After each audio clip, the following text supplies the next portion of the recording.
الشیطان الرجیم بسم اللہ الرحمن الرحیم۔ وہ موضوع سخن جو آج زینت محفل کے عظیم فلسی سے مشرق کے کلام کا انتخاب ہے۔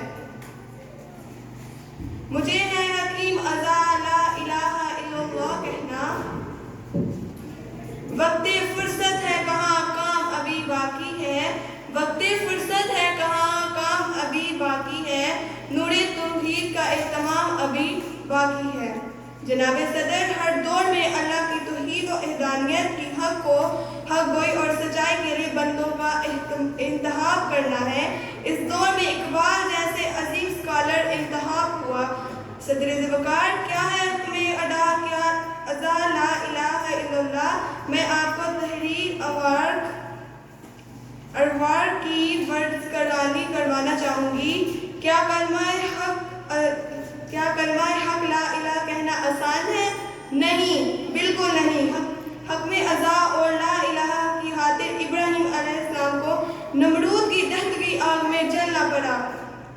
اس کی خاطر ہندکوں میں ہزاروں مسلمان کو چلنا پڑا۔ سید بلال حبشی کو مدینے کی گلیوں میں گرم کوڑوں پر جسم پگھلانا پڑا اور آہت صدائیں بلند کرنا پڑی۔ کیا حکم ازا لا الہ الا اللہ کہنا آسان ہے؟ بالکل نہیں۔ کربلا کے میدان میں اپنے خاندان کو جانوروں کا نذرانہ پیش کرنا پڑا اور یزید جیسے دائم حکمران کے سامنے سیدنا امام حسین علیہ السلام کی طرح حرارت بازی سے لڑتے ہوئے تیروں کو جسم پر کھانا پڑتا ہے اور شہید کرنا پڑتا ہے۔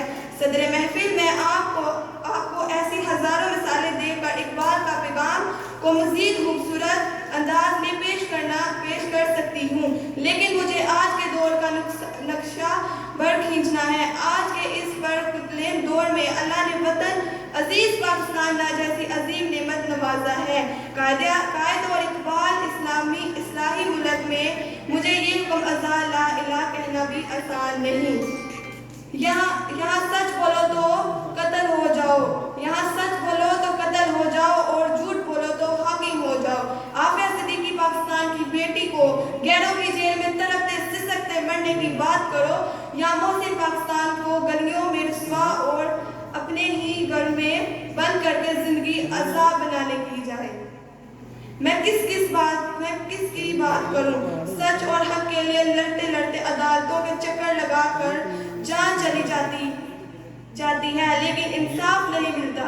مجھے ہے حکم ازا لا الہ الا اللہ کہنا کہ تقاضے پورے کرو تو مجھے گزارے وطن دیا جاتا ہے یا ملک بیدار کر دیا جاتا ہے۔ میں کس کی بات کروں؟ صدر محفل، مجھے راستہ اپنے انصاف کا چننا ہوگا، مجھے حق اور سچ کا نعرہ لگانا ہوگا، مجھے اللہ کے دین کی بلندی کے لیے لڑنا ہوگا، اتنا ہوگا، مرنا ہوگا۔ آج کے اقبال کے پاکستان میں مجھے دنیا کو دکھانا ہوگا کہ میرا ملک، میرا وطن سچائی کی علالت میں رامن کا پیامبر ہے۔